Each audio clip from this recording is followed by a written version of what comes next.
Fade in on Harbor Vale, a sleepy town in coastal Maine. Its residents continually harrowed by an unyielding mist that intrudes from the Atlantic. And, much like the town, veiled by this persistent precipitation, its residents veil secrets of their own. Secrets of an ancestral curse, and the desire to embrace it. Secrets of justice, distributed in the shadows. Secrets of newfound duty, and a life left behind. Secrets of bestial instinct, clawing its way to the surface.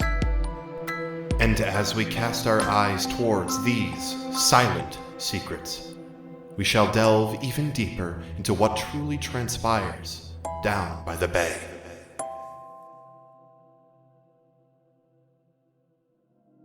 Hello, and welcome to These Silent Secrets. My name is Zach, and I'll be your MC. Where last we left off, the Soup Group were scattered across Harbor Vale, each finishing up their own sort of individual quest. Isla, upon retrieving the necklace needed by these cultists, and Monica Galvin returned to the Chen's home. Kanan, after learning some hand-to-hand combat from their aunt and duking it out with the spirit of the wolf within themselves, proved themselves to be the alpha and gained a little more control over these primal instincts they have. Avery, upon being lured into a trap by Alexandra Milligan, tracked her down and quickly dispatched of her. And Jason, on a trip to the home office with his father, did some poking around before having to quickly attempt to make their exit, only for Evan to fall and Jason get captured himself. Before we dive into the episode, as always, a couple of thank yous to make. Chase Greenlee, Ghostlight Media, thank you so much for getting this show out there to the people that want to hear it. We appreciate you greatly.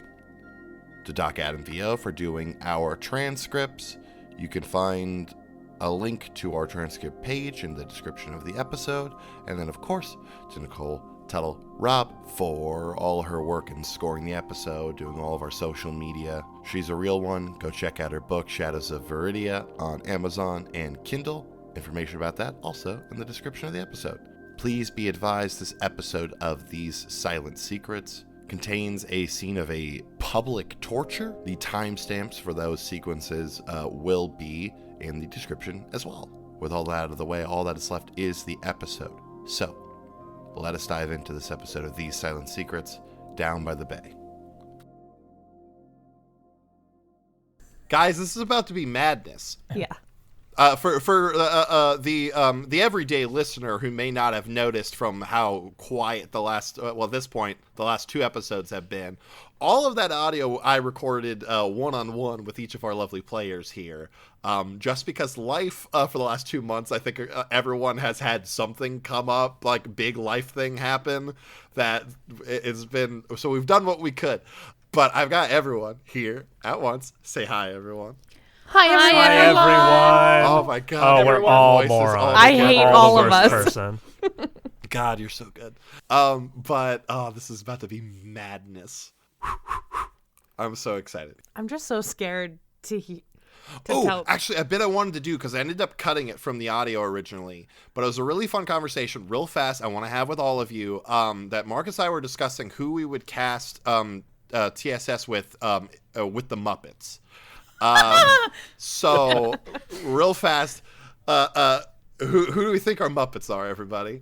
Well, I think the important question first is who's the one human? Who's the one human? Because if it's not Mark, I don't want it. Oh, no. Marcus said that Mark was gonna be was it Mr. Teeth? Dr. Teeth. Dr. Teeth, the guy from the band.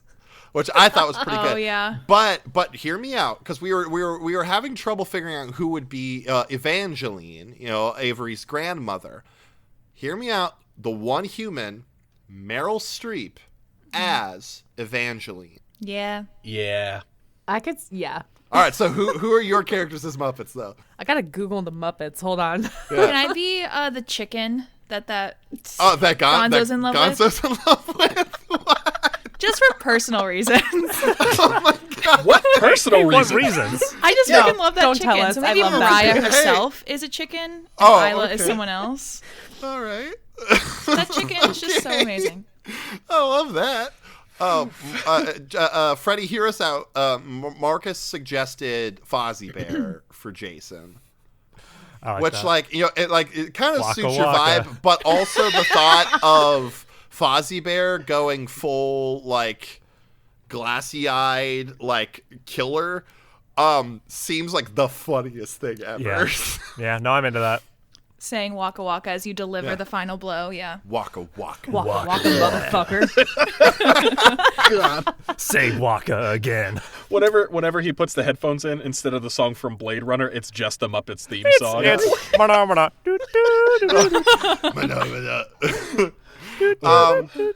You and Marcus for Kanan said Beaker, yes? Yeah.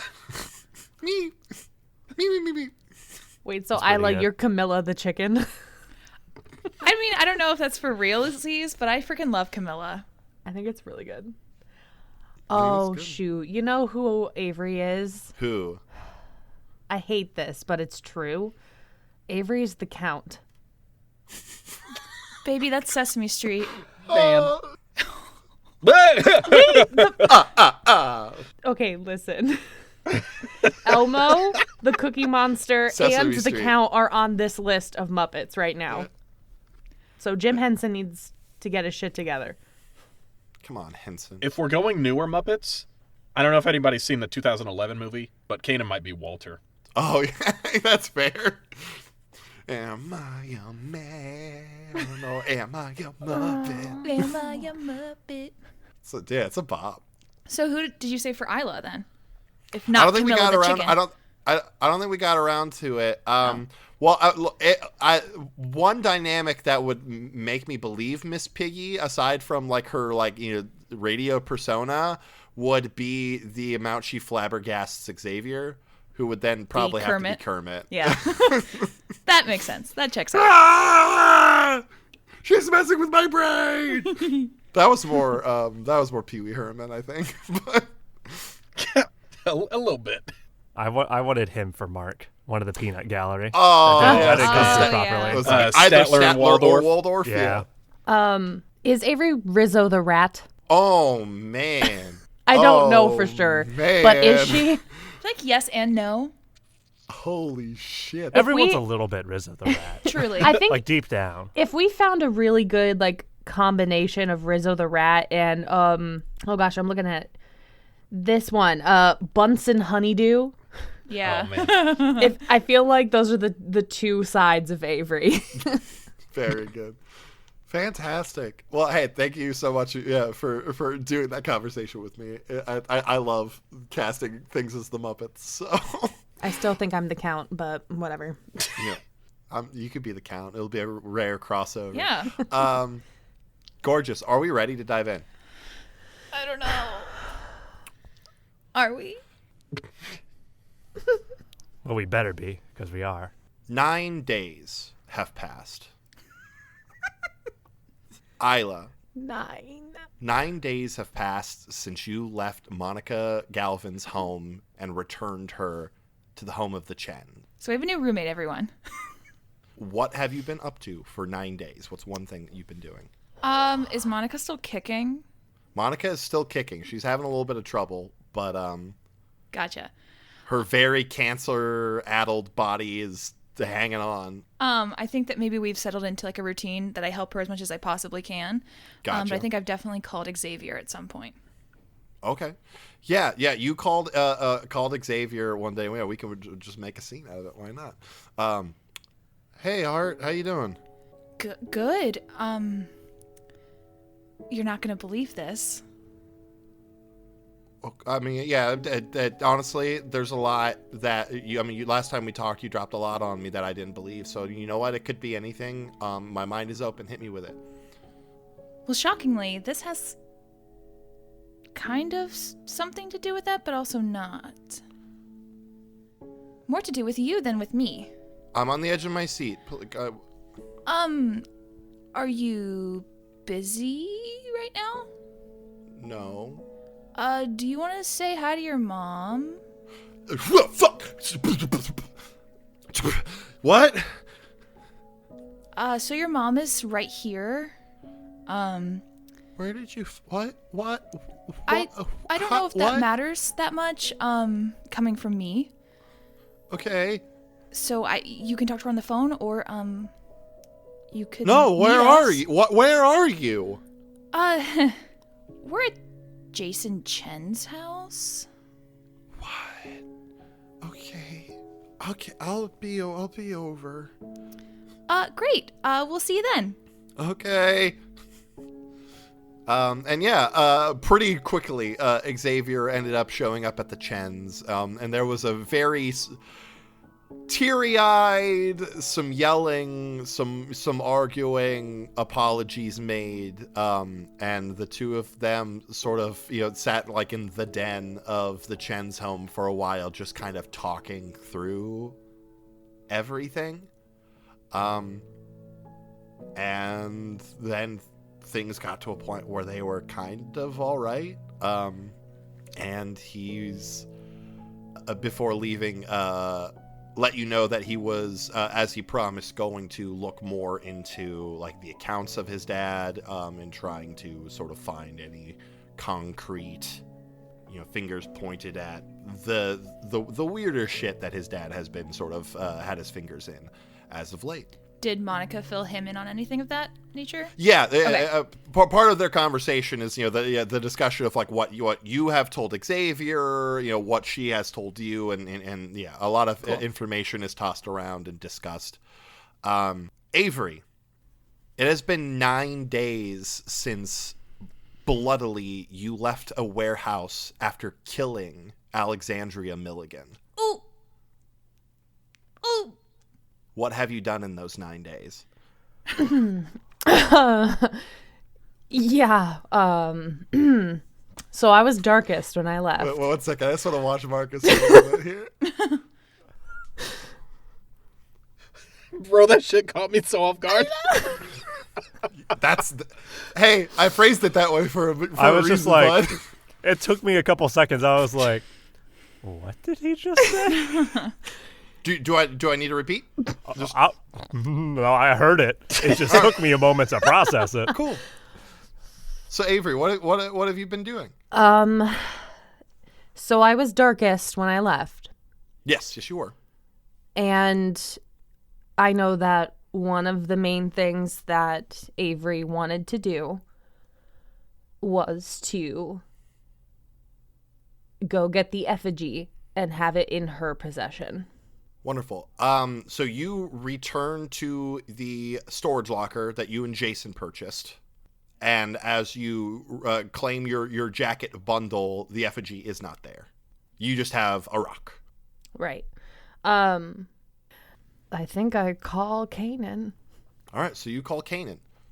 Well, yeah, before the call goes through, let's get a word from Kanan here, just to kind of even out the timeline here. So, Kanan, it has been 9 days since your morning in the woods with your aunt, where she beat you to a pulp, teaching you how to fight, and one of those hits especially sending you into a strange dreamscape where you confronted the wolf itself, and you made it back down, and you made it follow you. What have you been doing since in the last 9 days?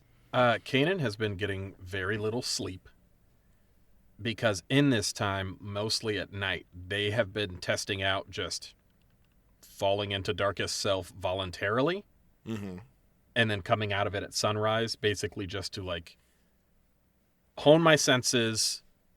I imagine me and my aunt continued having sparring matches going into like both of us as a wolf sparring, and then coming out like in the morning. And this whole time, Kanan has been just trying to act like everything's cool, but they've been a lot more like closed off and reserved as they're just super honed in and focused on like heightening their abilities and their senses and keeping the wolf under control. Fantastic. So along the way on one of those days, let's say it's like earlier on in that series of 9 days, you get a call from Avery. Hey, what's going on? Kanan, I need the key to the storage locker. Why? Because That effigy is not safe away from us. We need to make sure it stays out of people's hands, and we need to have it in ours. Who's gonna hold on to it? Are you? Yeah.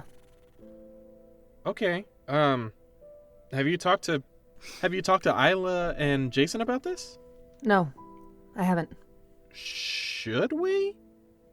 I mean, I feel like we should all kind of be on the same page here, you know?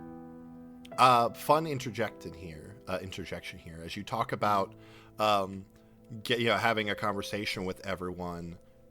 In the last 9 days, none of you have heard from Jason. Isla, Jason and his dad, as far as you're aware from hearing from Deborah when you arrived, late in the morning, are going to the home office to investigate something maybe, and they never returned. Damn. Is Monica sleeping in his bed then? Monica, they made up on the first floor with her chair and stuff. They set her up in the living room on one of the bigger couches and stuff. Deborah's been very, very helpful, but yes, none of you have heard from Jason. If you've stopped by the house, he hasn't been there. You probably would have heard if you had stopped by, the same thing from that Deborah had told Isla, that they went to the office and then they never came back. But your phone call can continue. My apologies. Is she concerned at all about this, or is she just like, whatever? Very much so. Okay. Continue. No, I haven't talked to them about it, and honestly, I think at this point it's get protected now and tell them later kind of situation. Okay, I don't fully agree with that, but I can meet you at the storage locker. I'll bring the key, and just as we're picking it up, and I'll call Jason on my way if you call Isla on your way, and we'll just let them know what's going on. But I understand your concern for speed. So yeah, I'll meet you there. Let's just ring them both up and let them know what's going on, okay? I can agree to that. All right. I'll see you in 15, 20. Sound good? Yeah, see you then. All right, see ya. Jason, you don't know how long it's been, as you've been kept in the same dark, cold room for what feels like weeks, days, you don't know.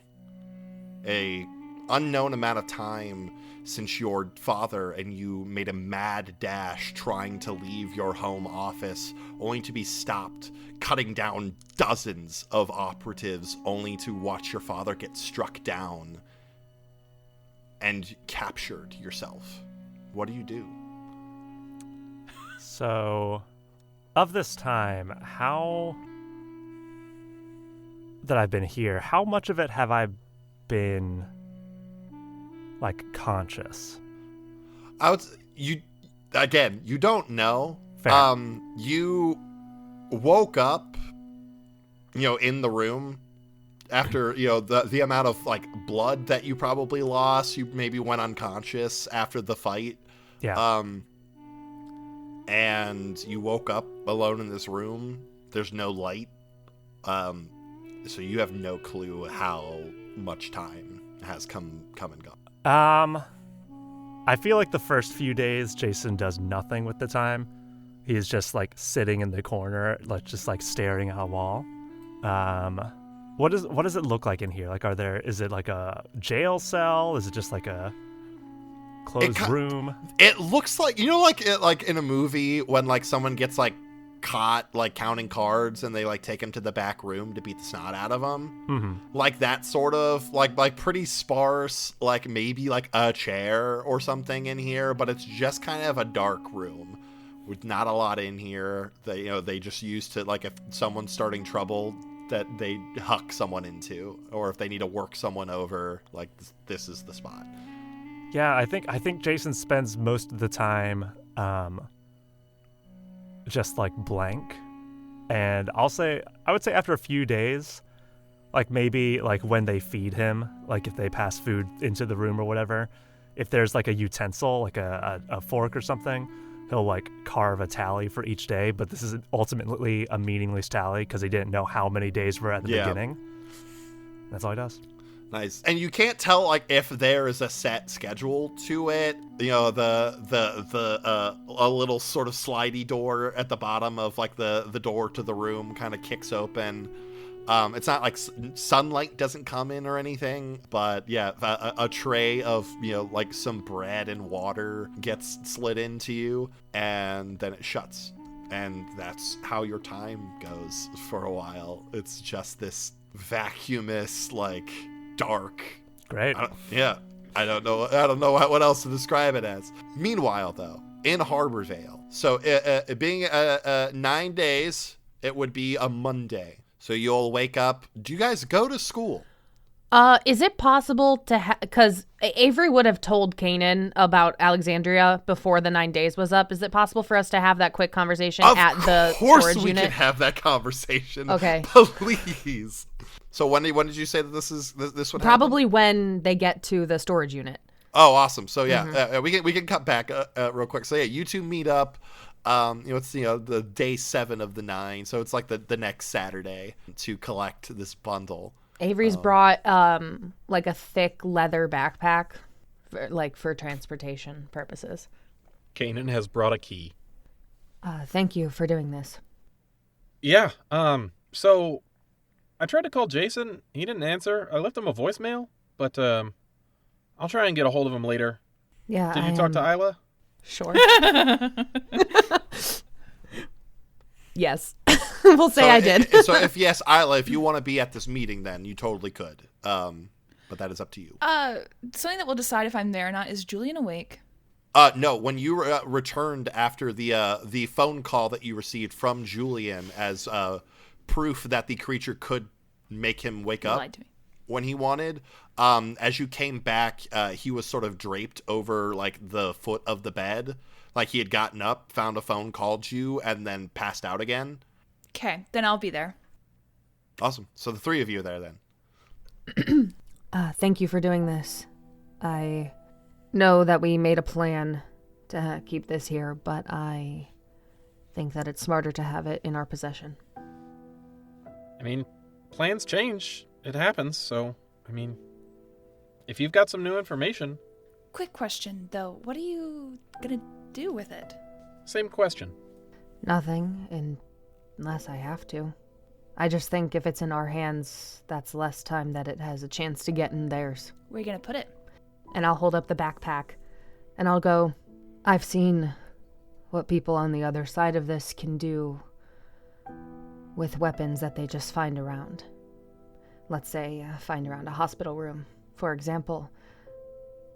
I don't want to see what they can do with this. Hold on a second. That was wildly specific. What do you mean, around a hospital room? Alexandria Milligan threatened my grandmother. What? Hold on, what? Back up. Start from the top. I got a text from my grandma telling me to meet her at the hospital, only it wasn't her, it was Milligan. She had a knife to her throat and said that she was going to kill a raven, and it could either be me or her.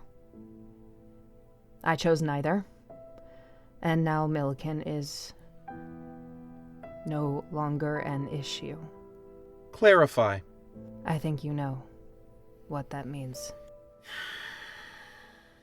Kanan has a moment of, like, as Avery was telling this story, like doing that thing where I'm not making eye contact with you, but I'm like looking off to the side and processing all of this, but like clenching fist and like releasing talons, clenching fist, releasing talons, and then kind of comes back and, are you okay?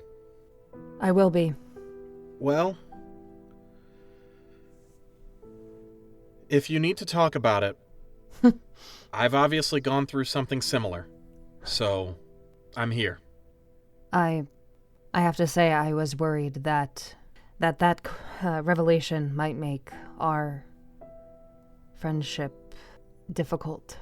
Avery, I understand that you wouldn't have done that without a good reason, or if you had to. She was threatening your grandma. I think by now you know how much I would do for the ones I love. So, man, I get it. I know it's hard, and trust me, I wish there was another way we could have gone about this, or that things could be different. But wishes don't always come true, and sometimes real life just kicks the shit out of you. So I get it. All right? You don't have to apologize to me or feel upset. We're friends, and as far as I'm concerned, and this is going to sound really messed up, you kind of did me a favor. It saves me from doing it. MC. Yes. This isn't... It's actually kind of a little bit of the opposite of genuine guilt, because I'm being told that it was a good thing that I did. So I guess my question here is there anything that would have happened in those days where I left Darkest Self? Or am I still... have I been Darkest for 9 days? I mean, it really, like, what all has Avery gotten up to? I mean, like, we could very well say that something has happened that's brought you out of it. No, it's more interesting that I haven't been. Okay. I just wanted to check, because that that kind of shifts what I was thinking about doing here. So cool, thank you. Avery will just kind of nod to you, and we'll do a very similar move where, like, you've kind of done like the quick pat on like the hand to her a couple times. She'll do the same to you, and just kind of like a moment there. Kanan just full on gives you a hug. Just full on big bear hug for like one of those good 5-second boys that just comforting. We're friends. I'm here for you. Thank you. Yeah, no, you have nothing to thank me for. Like I said, you did me a favor. So I was afraid that I was going to have to do this. You've taken it off my list. So, yeah. But let's take care of this. Yeah. And well, first off, is your grandma okay? I don't know. What do you mean? I led Milligan away from her, and then I haven't been back. Frankly, I guess I kind of got caught on other things to do. Avery, I have a suggestion, and if it's cool with you, Isla, I'm just gonna throw it out there. Let me take this thing. I'm getting better at what I do. I live in a house full of wolves. I don't have anyone in the hospital right now, and let's be honest, you shouldn't have to worry about two very important things. Your grandma and this. Let me take it. That is a really nice offer, Kanan, and I do appreciate it. But frankly, the reason that I'm going for this today is because I do not feel safe in this town. Okay. If you think it's what's best, I trust you. Thank you. Yeah. And I'll look at Isla, and I'll go, are you sure you're okay with me taking this? Where are you going to put it? It won't leave my side. You're going to carry it with you everywhere you go? That's the plan. Never going to set it down? Take off the backpack? No. Sounds uncomfy, but all right. And yeah, we'll go get the effigy, and I'll put it in my backpack. Okay. And then I become the backpack kid. Put it in a backpack. Boop, boop. Gorgeous. So yeah, the Monday morning, do you guys end up going to school, or? I feel like Kanan would. Cool. And also within the 9 days, I feel like Jason not answering his phone, not seeing him at school on Monday, I get. Not seeing him at school on Tuesday, I still kind of get it. Wednesday, I'm concerned. Yeah. And I'd probably go, and we can just like fast cap this whole thing if you want. I would probably go to his house, see his mother is concerned, and I'm honestly, along with using the nights for training, I'm using the nights for stalking. Gotcha. To try and find out where he is, but coming up blank. Gotcha. So Avery, do you go to school? Still Darkest Self Avery? It's like Dark Styles, but Dark Avery. Do I want to go to school? Yeah, I'll go to school. Awesome. So you go to school, and Isla, do you go to school? Am I still taking care of Monica, or has she been like taken by a family member or something? No, I mean, like between like you, Xavier, and Deborah, and like I don't know if after like Kanan shows up, and like I'm assuming the situation gets explained to Kanan after he had like come to check in on like what was up with Jason. Like between like that, the wolf pack that's also for those that are unaware, Kanan took the werewolf gang move, so his family can now play a more like a bigger part to the story at large, aside from what they already have. So all of those things are at your disposal. So if you felt like you wanted to go to school, there's hands that can hold that ball. Okay, but Monica's still at the Chen house.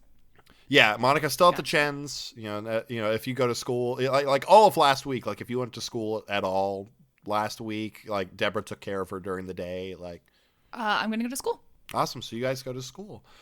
Jason, X amount of days in, you hear the clip clop of familiar high heels outside of the door of the room that you're in. And eventually the door opens up and in walks in Nadja Schofield, or Director Schofield. Jason, how are you feeling? Not my best. Good. I'm glad. How are you feeling? Vindicated, victorious, a lot of V words probably. So, we gave you some time to kind of think about what you've done. And she grabs the one chair that's in the room and sort of, sits down in it, like drags it against the wall. There's the really obnoxious of the chair legs against, the cement floor that you've been sleeping on for however long. Jason, are you going to be an issue for us? Yes. That's what I was hoping you'd say. So, much like your dear departed papa, we're going to have to deal with you. Now, your answer to this next question is going to have a lot to do with whether or not it's very public and very painful, or it's nice and quick. Okay? So before you answer, I want you to think about that. What have you and your friends been up to? What do you know, and what do you have? Well, I've been getting a lot better at volleyball recently. Is she holding anything? She, for all you can tell, no. Like, she's in a very sort of similar suit to when, she was fighting you the other day. You see that the side of her head is, like there are stitches from when you threw that pendulum and stuck it into the side of her head. Sure. A lot happened, you guys, especially in Jason's. You have no fucking clue. So much happened. I'll say to her, look, we are in an interrogation room. If you want to ask me questions, just ask the actual questions. I feel like that was a pretty straightforward question, but you're a child. I understand if you're a little slow on the pickup. So, there's a lot happening in Harborvale. You and your friends have made yourselves a very big part of what's been happening. I need to know what you know and what you have. Well, was that a little more straightforward for you? Sure. Okay. Here's what I know. I know that the people I've been working for, so-called protecting this town from rambunctious magical beings, have been... That's you, yeah. Have been paid off and protecting a family that tried to kill my best friend. And I know that at least, what was Francois? Is that his name? Francois, yes. And I know that Francois, at the very least, was involved with some other weird stuff. Like, I don't know, there's a sea monster out there. You know about the sea monster, I assume. Oh, bud, you haven't put it together that all of that, it's the same stuff. You know that, right? Well, yeah, I figured that at this point. Did you? Because the way you just phrased that sounded a little like you didn't put that together Oh, until I said you haven't put it together yet.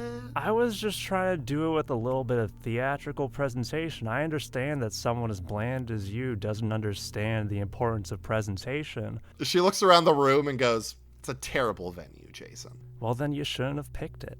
Look, here's what I'll tell you. We found the monster. We found something that hurts to look at, much like yourself. And she kind of grins at you. Somewhere out there, that thing's still somewhere. But I'm not super concerned about that right now. Wonderful. Well, okay. Just in case, we need the secrets revealed and stuff. Your sea monster serves a much badder sea monster, and his followers have really set us up for success. Well, I'm very happy for your business. It Thank sounds you. like I you're really going to appreciate it. have a very lucrative time. We're going to. So it's very clear that we're going with the 2 Ps. Yeah, public and painful. Prove to me you can put on a show. I'll make it a big one for you, Chen. Have a good one. She walks out the door and goes, "Murphy, you can go without dinner tonight," and walks away. And the door shuts, and you're left alone again. The rest of you. I want a question right quick. Yeah. Is there anything, if no, fine. Is there anything on her person I could have tried to steal from her? I know it's a very hard thing to do considering where we are. We're going to go breath weapon rules. 5 or 6, she had something you could have used. Okay. Sure. That's a 6. Okay, so she's got, what do I want to say? She's just got a classic, like, ballpoint pen. Something that would be practical to be carrying around on her. What are you doing to attempt to snag said thing?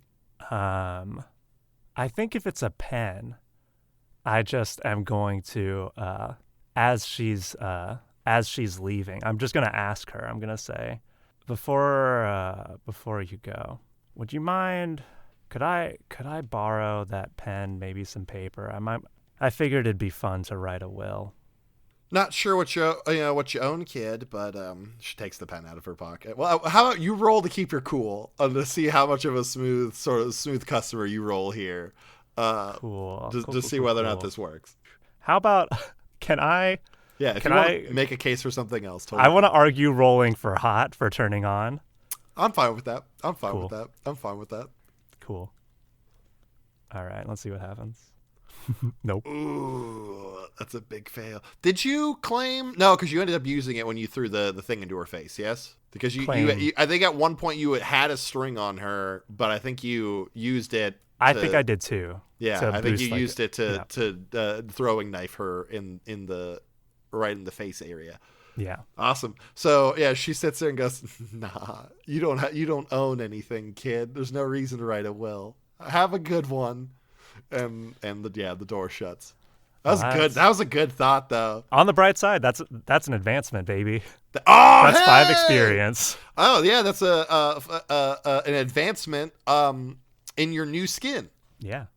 You just you just did the Iro in prison thing. Yeah. yes, you did. But yeah, Jason had a skin change happen. So Jason's no longer the Reaper. Jason is the Chosen. We'll find out more about that later. Yeah, find more about After these messages. After these. That's the messages that play. Awesome. So homeroom. You guys get to school. Notably, last week, much like when Austin disappeared, the sheriff came back with a very sort of similar appearance and statement that both Bridget and Alexandria have not been seen. Bridget? Yeah, she's been gone for a while. Yeah, that was the thing I gave Isla forever ago. Harper had been like, "Oh, you guys are both out sick today," and then Bridget never came back to Then school. a crustacean attacked me. So what do you want me to do? Yeah, a crustacean has attacked you Yeah. several times since then, so... God. What but are yeah, people's reactions like in the class to the news that Milligan is missing? I think specifically? just in general, because like it was like in like a day or two apart. The sheriff showed up about Bridget, and then the sheriff showed up about Alexandria. So I think the overarching thing is just fear. Like before Austin disappeared, there was already like 3 or 4 recorded disappearances in the the town and the surrounding area. Right. And then one happened 2 weeks ago, and then 2 more happened in quick succession. So the overarching theme is just everyone's kind of nervous and afraid. The sheriff does let you know that a curfew is going to be put into place by 9 p.m. Everyone's supposed to be in their homes. And So I'm not seeing anyone like super distraught specifically about Milligan. No one's like, oh, yeah. I mean, Alexandra, for the most part, was a bit of a loner. Like, people didn't really talk to her much. And yeah. But yeah, other than... people are kind of freaked. Yeah, I think as soon as that kind of talk is done, I'm gonna pull Kanan and Isla aside. Like I'll stop them before they go to their next class or something out in the hallway. All right, I don't know about you guys, but there's clearly something going on. Jason is not okay, and I'm going to figure it out. Do you want to come with me? Yeah. Do you know where his office is? No, but we can figure it out. I mean, Deborah used to work there, right? Worst comes to worst, she can lead us. True. Are you gonna bring that with you? Yeah, if I'm going, it's going. And who knows, it might come in handy. So you're gonna bring a really ancient effigy that kills things when it looks at it to a place that people kill people? Assassins? Trained killers? I'm gonna bring a weapon to save my friend. Speaking of powerful, valuable things, Isla, you're still carrying that amulet on you, yes? Perhaps. I will say, just to let you guys know, I've been looking for him every night for a couple nights now. I haven't caught a scent, a whiff, nothing. I don't know. I'm at a Did you go loss. to the home office? I don't know where that is. Then that's what we do. We find it. If Deborah tells us, great. If she doesn't, then we find out a different way. But we are going to figure this out. We are going to get him back. I agree. And I'm leaving right now. Let's go. Yeah, I'll lead them to the car. Awesome. And we're going to the Chen. Well, do you wait till the class break, or do you just get up and... Well, I thought, like, I pulled them aside in between classes. Cool. Awesome. Not a big deal. Fantastic. So, yeah, you leave school, and you get in your car and head to the Chen's house. Yeah. Okay. So, yeah, you pull up, and you head inside. Deborah comes walking out from, like, the back sort of den. Hi, you are, you were supposed to you aren't at school. Mrs. Chen, can you tell us where the home office is? And I know you're going to want to say no, but please help us. Walking out from behind her is a woman, long sort of blue, like wavy hair. Hi, everyone. This is my friend Helen. She's here sort of putting wards up around the house. She's someone that my husband sort of had on, like, not retainer, but in the event that something like this happened. I was here to just make sure that the house was kind of safe. At that, I don't say anything, but I just kind of like dart a look over at Avery. I'll walk forward and I'll go, we're going to bring whoever can be brought home, and I need your help to do that. And then, once you help me, we'll help you. I promise. All right. She goes to the back and checks on Monica real fast. And she comes out, she says, Helen, can you hang around for a little while? I'd appreciate it. And she walks over to like one of those like sort of big bench kind of things that have like the foldy like lid on it that you can like store things in, but it's got like a cushion top to it that's like by like a big window.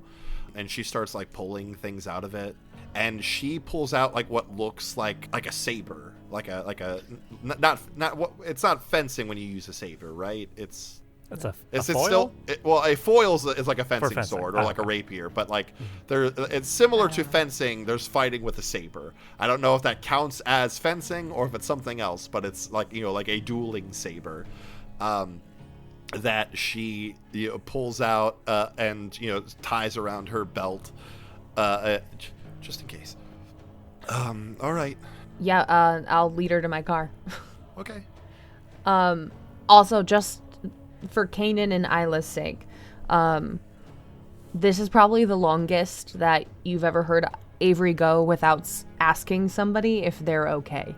Just something to note. Yeah, probably since the other day when Yeah. you guys were at the storage container, you could tell something is off about Avery. Like, her usual overly empathetic self has not been on display in any regard. And, like, saw a clearly distraught Deborah and didn't try to help in any way.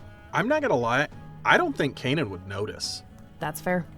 Kanan is kind of like, I will say, kind of tunnel vision right now. He's focused on getting his buddy back. Yeah. Awesome. So you guys hop in. Actually, she offers to drive. Essentially, she's gonna go like get you guys in, and then she's gonna come back to essentially protect the house and like protect Monica. So she gets in the car. Unless you just want to follow her. Yeah, in your I'll probably car, just doesn't matter. follow her. That way we have a car in case we Either need or. it. Yeah. But she takes you that downtown area with all the shop fronts where like the liquor store is, and probably not too far from the radio station. And it gets you get out at like an old shut down storefront. There's the brown sort of parchment paper over the windows.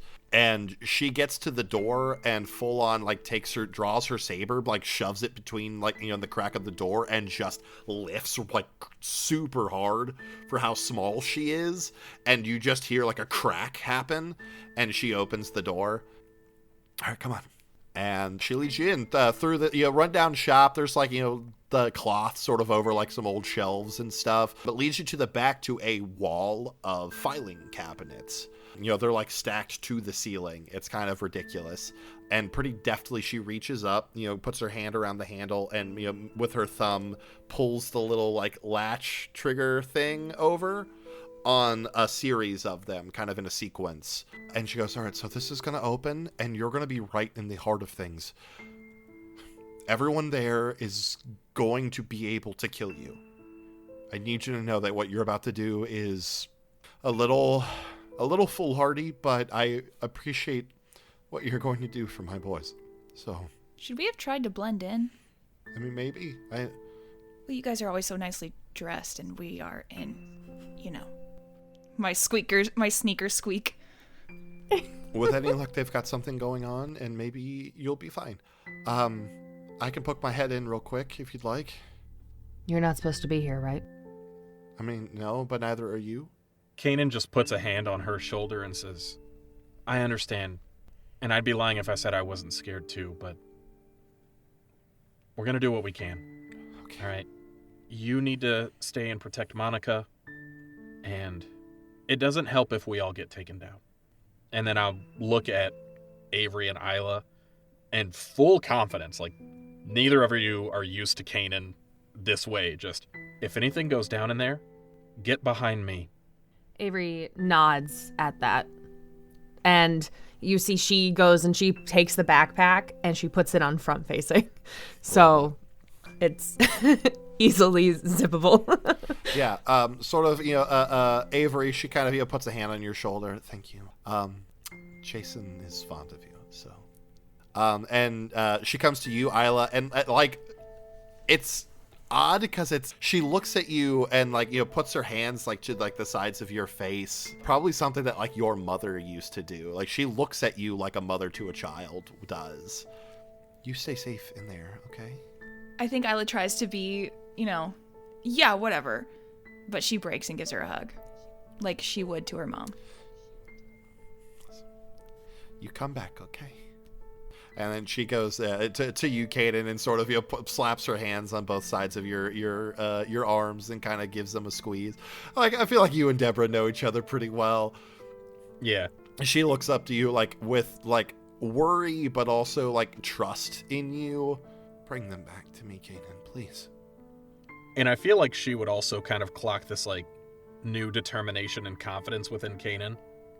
And I'll say, I'm not going to make you a promise I can't keep. So what I will promise you is that I'm going to do everything I can, and God help whoever gets in my way. That's all I can ask.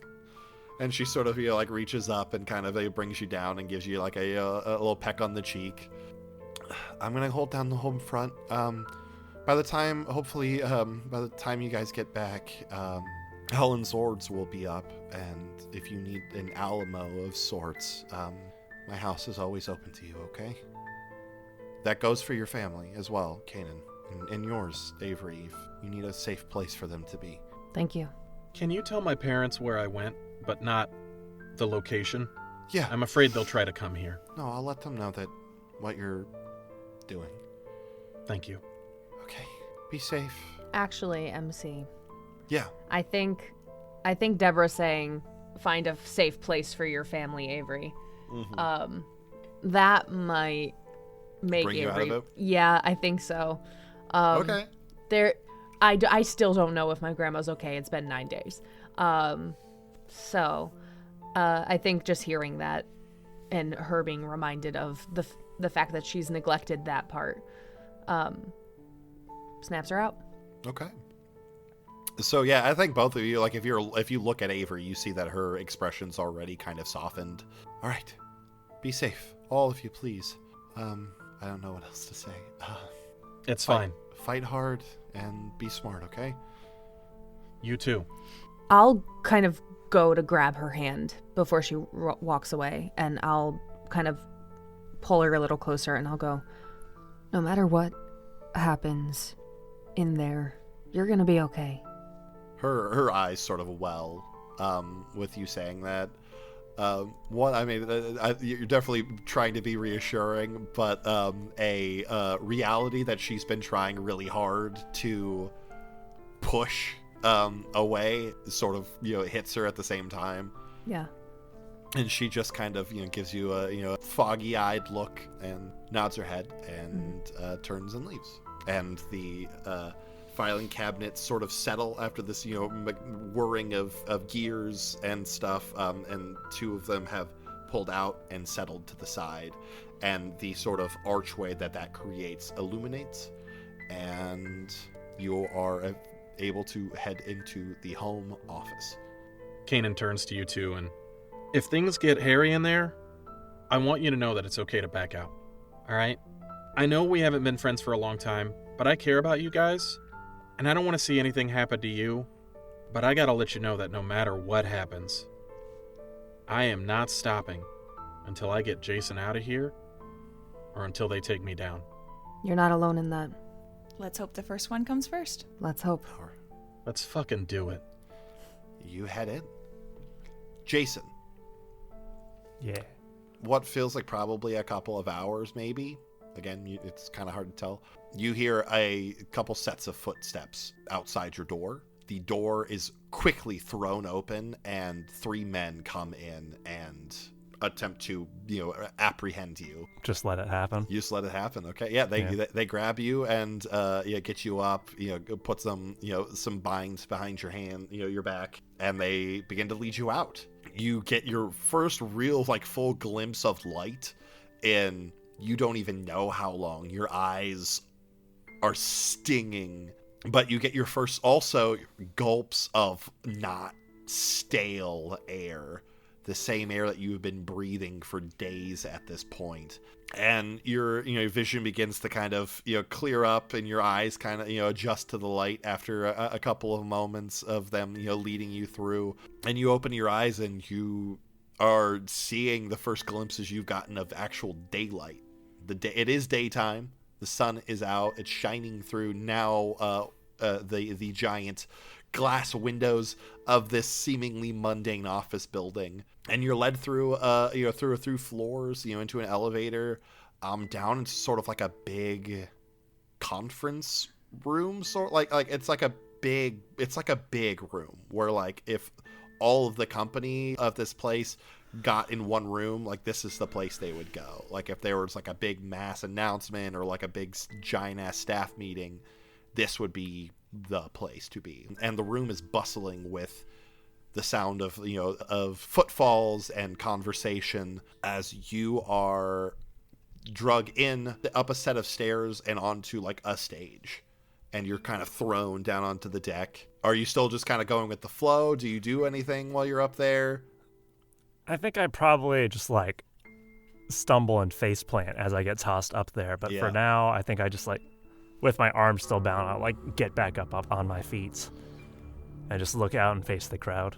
Awesome. Yeah, you look out, and yet you're just harangued by jeers, boos and people throwing insults at you and at your dead father and blaming you for their co-workers that you and your dad cut down and your attempt to escape. And it's weird because you're standing on a stage in front of a room of people that want nothing more than to see you hurt and dead. I think as this is happening, Jason takes a bow. Oh, very. Roll the shut down for me. This isn't going to be good, but we'll try it. Hey, I believe in you. Another Yeah. big fail. Yeah, loud, even louder. Boo! Your father was a bitch! Like, just a whole bunch of horrible things people are screaming at you.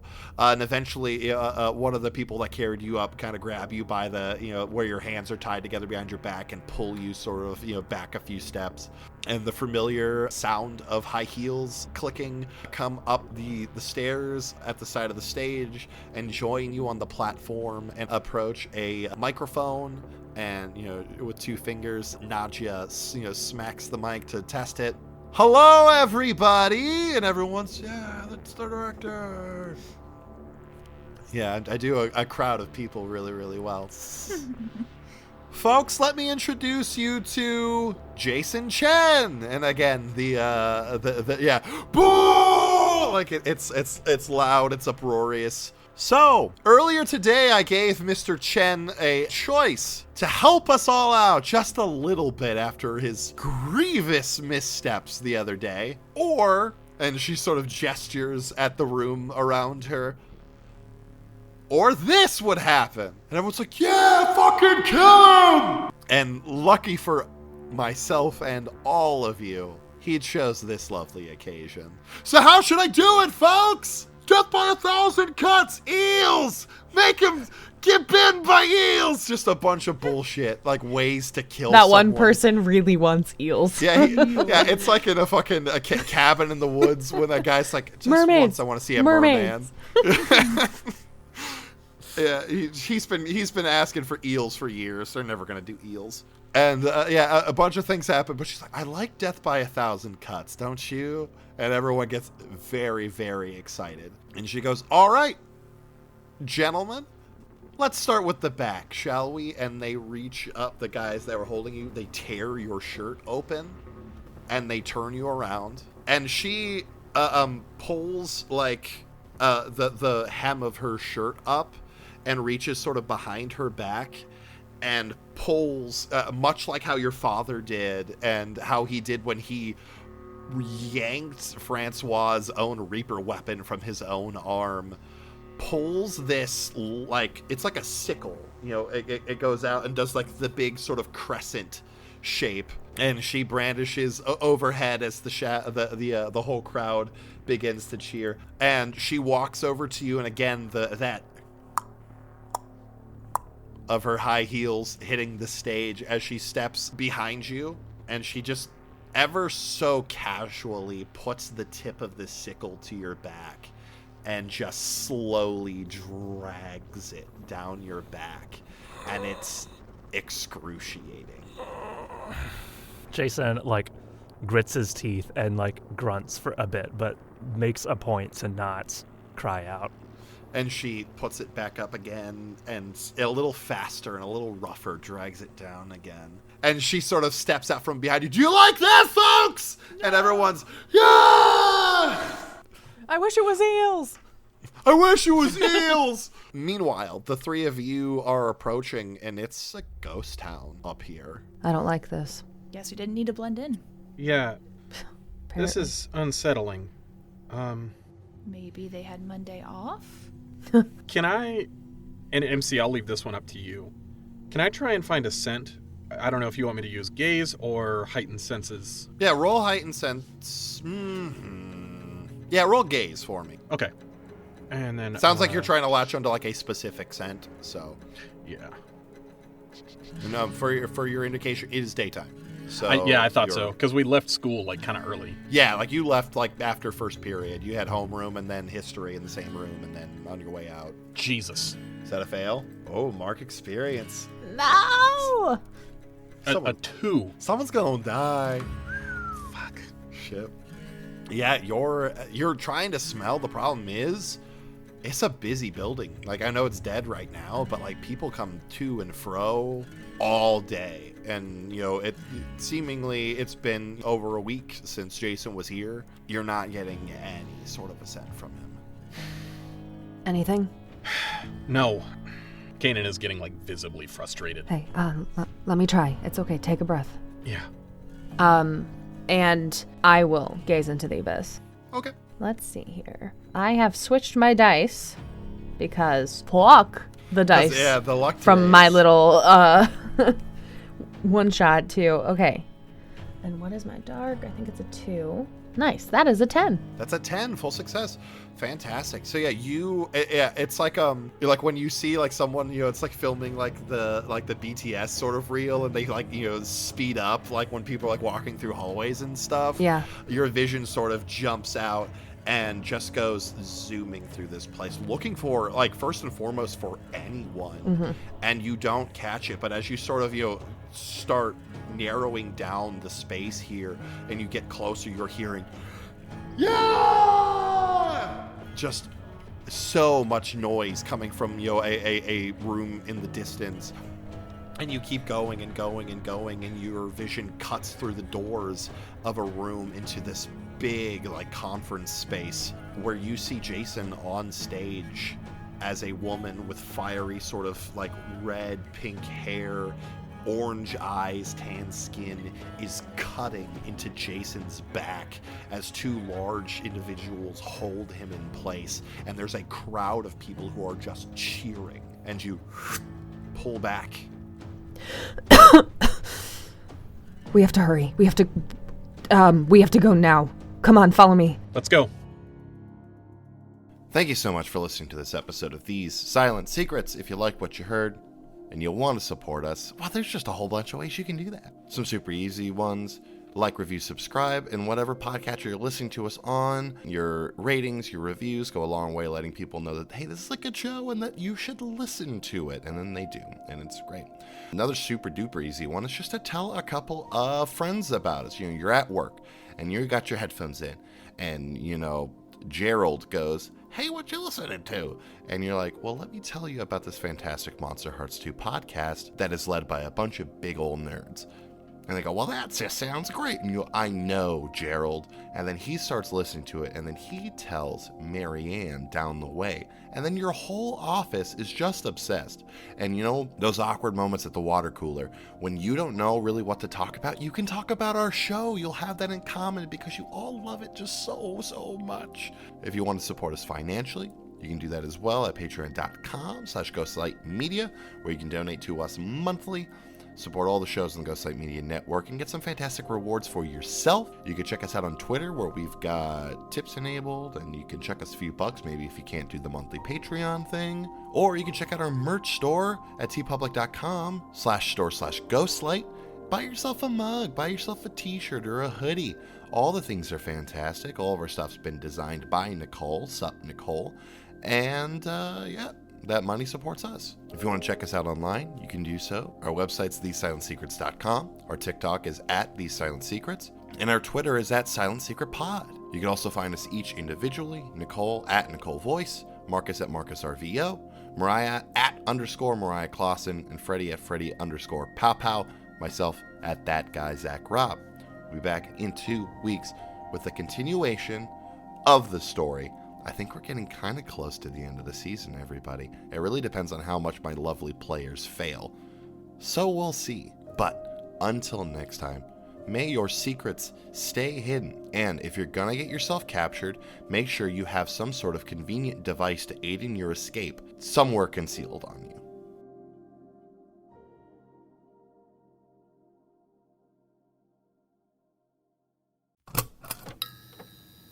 This has been a Ghostlight Media production.